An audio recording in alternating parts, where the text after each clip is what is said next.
Sejarah ini dimulai sejak dibukanya kerjasama perjanjian The Forties of the Bestjerning antara kerajaan-kerajaan Cirebon dan satu Kepanembahan, dan ketiga kesultanan dan Kesultanan Cirebon itu menjadi protektorat Belanda. Selama perjanjian dengan Belanda, kita selalu dirugikan.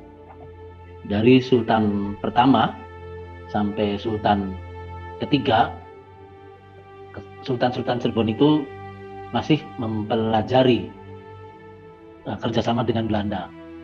Namun selama 3 pemerintahan Sultan itu, Cirebon selalu dirugikan.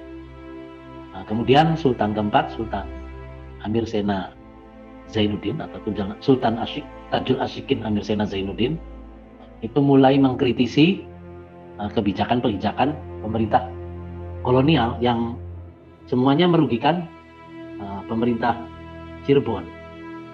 Ini Sultan Amir Sena memerintah tahun 1753 sampai dengan 1773. Hal yang dilakukan oleh Sultan Amir Sena adalah melakukan pembangunan. Pembangunan yang dilakukan oleh Sultan Amir Sena itu dilakukan yang satu di komplek Gua Sunyaragi dengan menambah fungsi gua Sunyaragi yang dulunya hanya dikenal sebagai istana musim panas, kemudian fungsinya ditingkatkan oleh Sultan Amir Sena. Ada mande kemasan, ada benteng pendem, bangunan di bawah tanah, dan mande kemasan itu sepertinya itu hanya sebagai dari atas itu sebagai tempat pembuat perhiasan, tapi ternyata ada tujuan lain di balik itu, yaitu menyiapkan persenjataan, menyiapkan amunisi. Kemudian yang kedua, membangun Gunung Jati. Ini kita lihat gambarnya ya, Sunyaragi dan Astana Nurgiri Citarengga yang bisa kita lihat. Ini masa lalunya Gunung Jati itu sebetulnya komplek makam yang terbuka, tidak tertutup seperti ini. Kemudian dibangun oleh Sultan Amir Sena hingga menjadi gedung amphitheater. Ini juga dicatat oleh Odi Molsbergen dalam sebuah arsip yang judulnya Cirebon Residenis. Nah, Sultan Amir Sena mulai mengkritisi perjanjian-perjanjian dengan pihak company, dan perlawanan-perlawanan sudah mulai dilakukan. Namun perlawanan itu dilakukan secara gerilya. Dan pada masa 1773 sampai 1786, perlawanan lebih ditingkatkan lagi, yaitu ketika Sultan Amir Sena digantikan oleh putranya yang bernama Sultan Muhammad Sofiyuddin atau Pangeran Amir Siddiq. Pangeran Amir Siddiq melakukan perlawanan dan perangnya sudah mulai terbuka. Nah, perlawanan ini Belanda selalu kesulitan dalam menghadapi perlawanan Sultan Matanghaji yang kebetulan markasnya itu di Gua Sunyaragi. Kemudian ada keluarga yang membocorkan, ada orang kita yang menjadi mata-mata Belanda. Dia adalah Ki Muda. Ki Muda atau Ki Mas Muda adalah paman dari Sultan Matanghaji sendiri.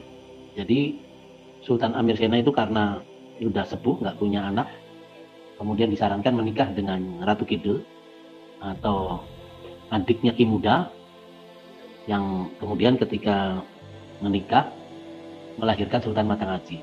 Jadi Sultan Matanghaji itu memanggilnya paman pada Ki Muda. Nah, Sultan Matanghaji tidak mengira kalau pengkhianatnya itu adalah pamannya sendiri dari pihak ibu. Nah, kemudian dibocorkan bahwa Sunyaragi itu fisik perlawanan dari pejuang-pejuang Cirebon.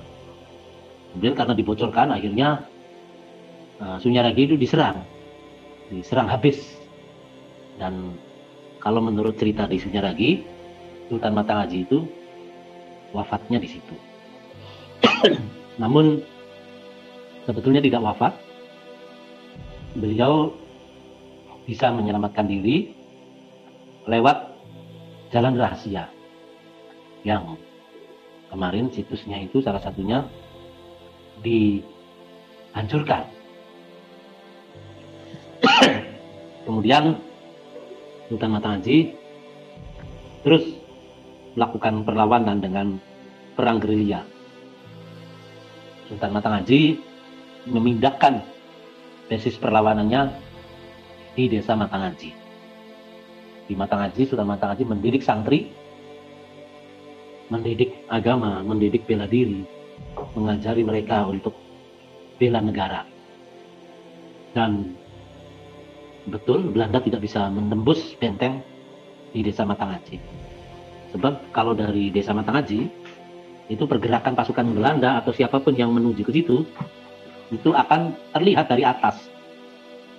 Sehingga Belanda tidak berani menyerang itu, dan perlawanan terus dilakukan.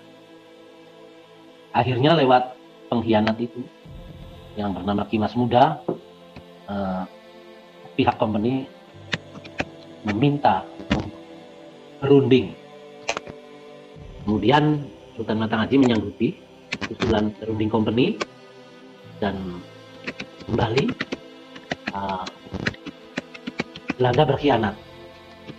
Ketika Sultan Matanghaji dan awalnya itu pasukan Panyutra Kang Patang Dasa, maksudnya itu berjumlah 40 orang, kita nyampe Masjid Cipta Rasa itu diberondong dengan senapan oleh Belanda, hingga pengawalnya yang terdiri dari pasukan Panyutra Kang Patang Dasa itu banyak yang tewas, yang bisa menyelamatkan diri, yang melarikan diri, dan Sultan Matanghaji terdesak hingga beliau dikepung sendirian.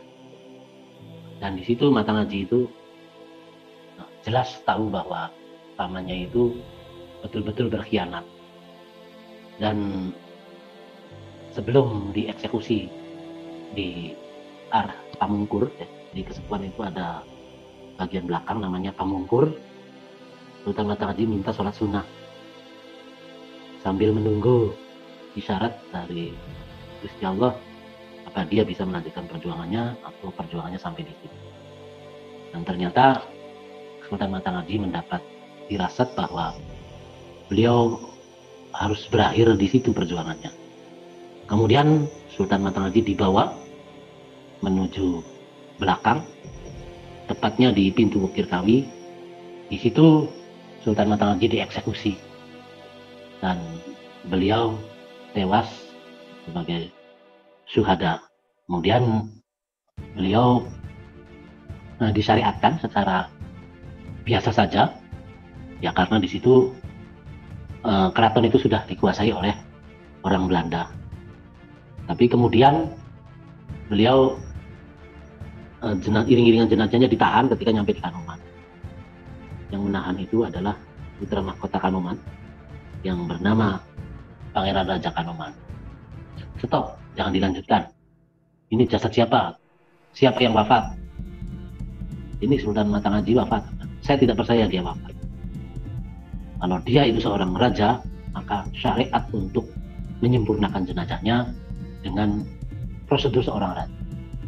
Artinya yang menyolati, yang mengkafani, yang ngurus penyempurnaan jenazah itu adalah para kaum dari Masjid Sang Cipta Rasa.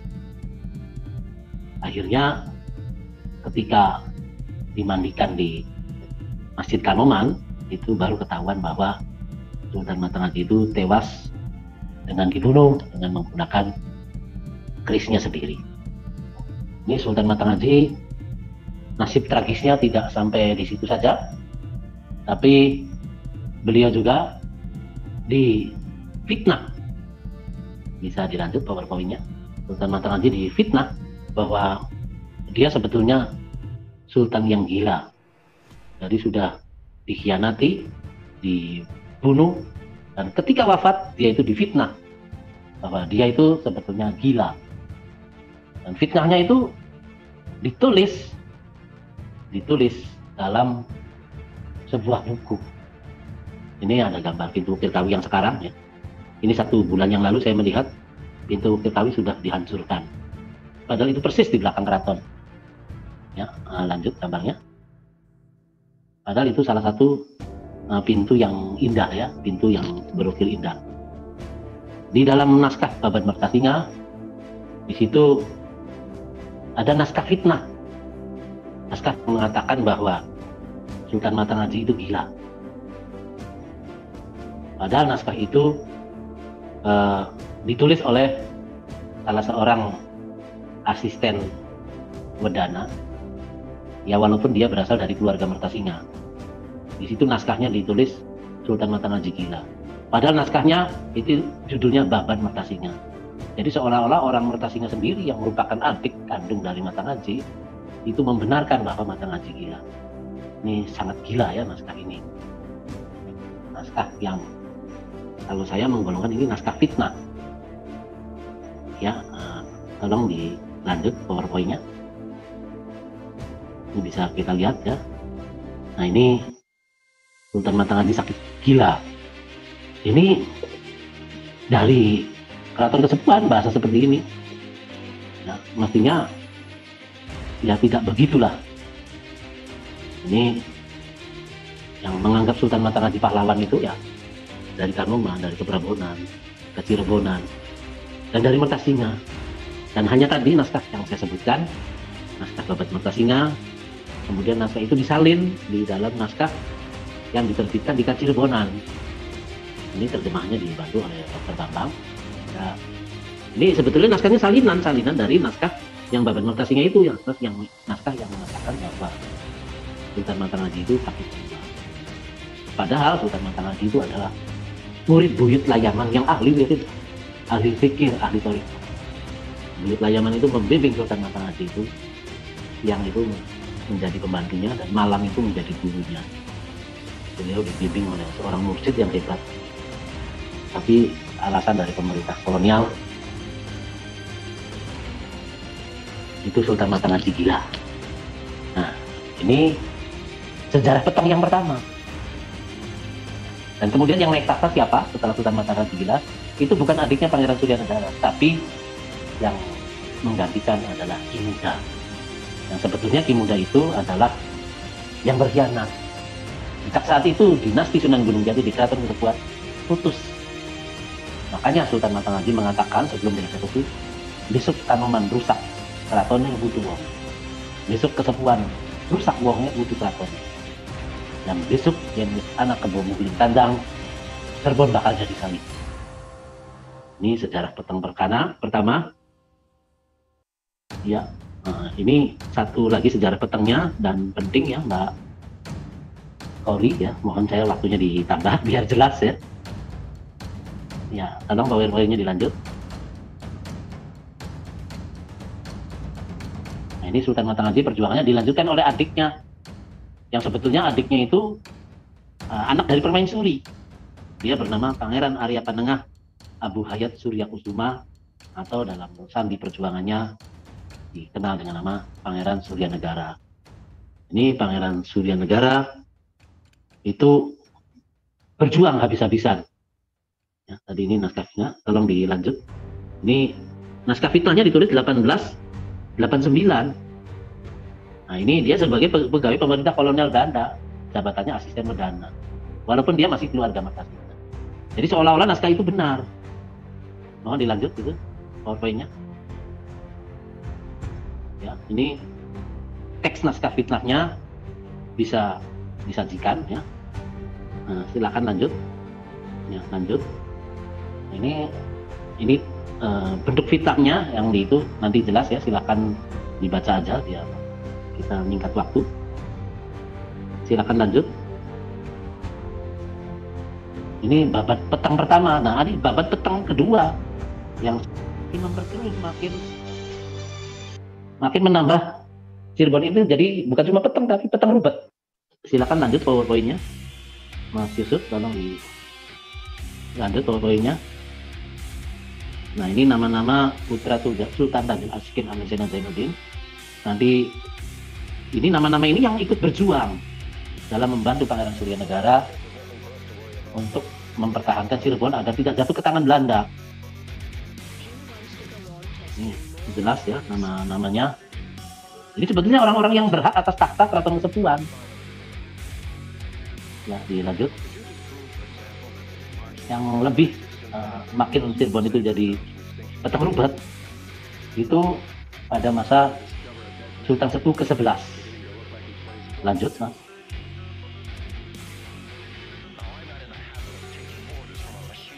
Lanjut poin-poinnya. Ya. Nah, ini Sultan Sepuh 11, Pangeran Adipati Tajul Arifin Muhammad Syamsuddin, Raja Matanggat atau Pangeran Raja Jamaluddin Aluda. Beliau dari istri pertama, itu anak dari Bupati ke-17 di Galuh. Beliau punya anak perempuan semua. Dan dari anak kedua ada satu laki-laki yang bernama Pangeran Sugiono, tapi beliau tidak mau naik tahta. Nah, makanya ini anak bungsu dari istri pertama yang bernama Ratu Hani itu ditukar dengan cucunya Snokhugronya dengan Alexander. Ini ditukar waktu masih bayi. Ini keluarga dari Ratu Hani juga masih bisa dihubungi. Beliau tinggal di sekitar daerah Bintaro. Ini yang pernah riset ke sana ya, tentu Mas Libi ya. Dan ketika saya konfirmasi kepada keluarganya, itu betul mengakui bahwa itu. Ya. Tapi kata keluarga Ratu Hani, yang saya kutip dari Mas Bibi, katanya dia jangan dilibatkan lagi dalam urusan keraton, toh dia sudah dibuang. Tapi ini keturunannya masih ada dan masih hidup. Lanjut, Mas.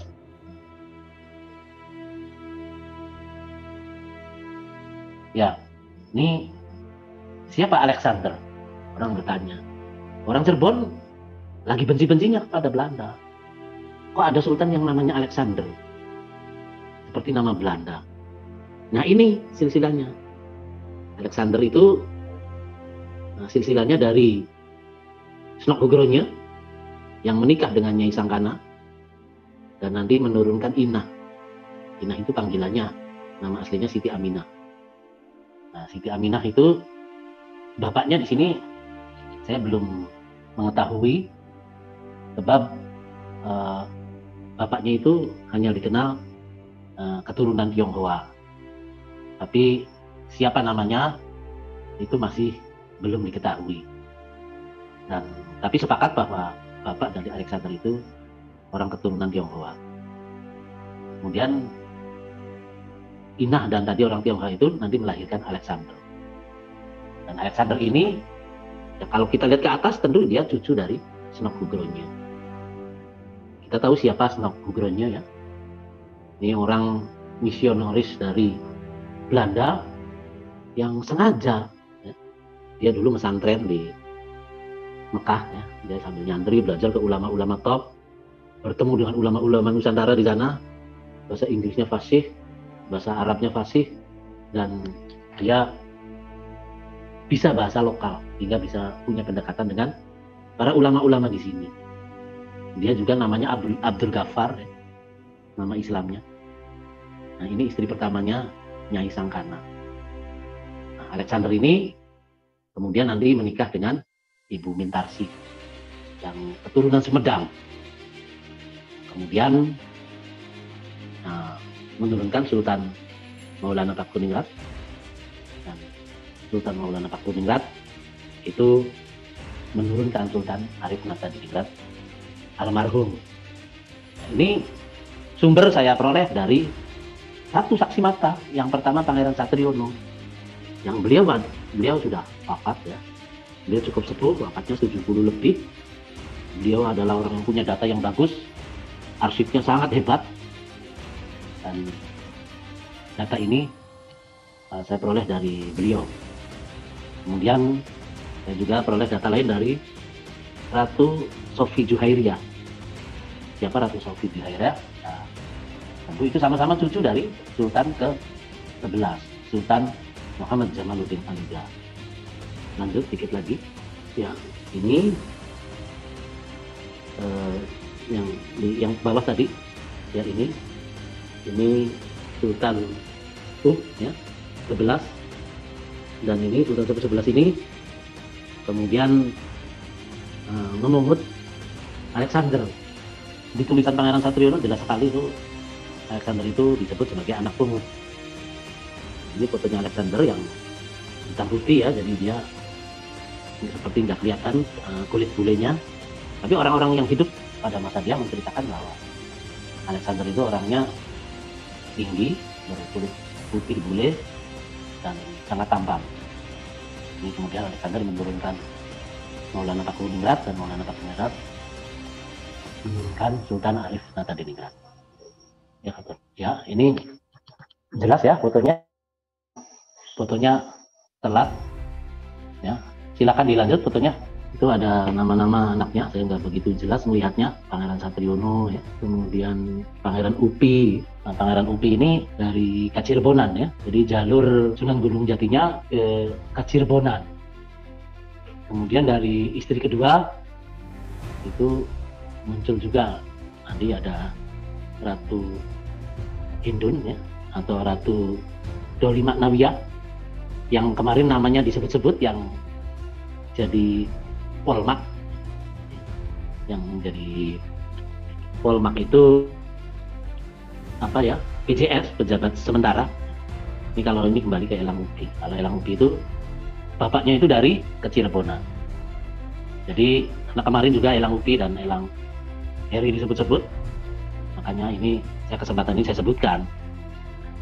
Beliau jalur sultannya itu dari perempuan, tapi dari bapaknya itu ada jalur Kacirbonan, Pangeran Itlaluddin. Jadi masih ada terak Sunan Gunung Jati. Kemudian silakan dilanjut silsilahnya. Nah, ya ini sebelum ini ada lagi yang dari istri kedua itu yang tadi saya sebutkan, itu Ratu Hindun dan atau namanya Ratu Dolimak Nawiyah, yang nanti menurunkan yang nanti menikah dengan Kiai Jali, yang masih keturunan dari Kiai yang dekat itu ya, Kiai Pegambiran. Dan Kiai Pegambiran terus ke atas itu dari Pangeran Sendang Garuda, dan ke atas lagi Sunan Gunung Jati. Jadi yang kemarin jadi Polmak itu Pak Koko Raharjo, Pak Raden Koko Raharjo, itu dari bapak ada jalur Gunung Jati, dan dari ibu masih keturunan Sultan ke-11. Dan tradisi Polmak itu ya di Cirebon ada, jadi untuk menyiapkan calon sultan. Dan ini yang di Suara Merdeka itu jelas tahun berapa itu ya. Ini masalah sengketa juga. Jadi kalau urusan sengketa, ya Cirebon dari dulu ada sengketa. Jadi sengketa itu bukan hal baru. Jadi saudara-saudara jangan kaget, sengketa itu sudah biasa. Tapi kalau untuk memilih sultan, dan tentu kita harus melibatkan Dewan Ulama. Karena kalau kesultanan di Cirebon itu sultan yang berlandaskan ajaran agama. Seperti Sunan Gunung Jati dulu diangkat oleh siapa? Oleh Pangeran Cakrabuana dan wali. Kemudian kita yang semua keturunan Sunan Gunung Jati ya harus duduk bersama, harus diskusi. Masa keturunan Sunan Gunung Jati tidak bisa memilih sultan dengan baik?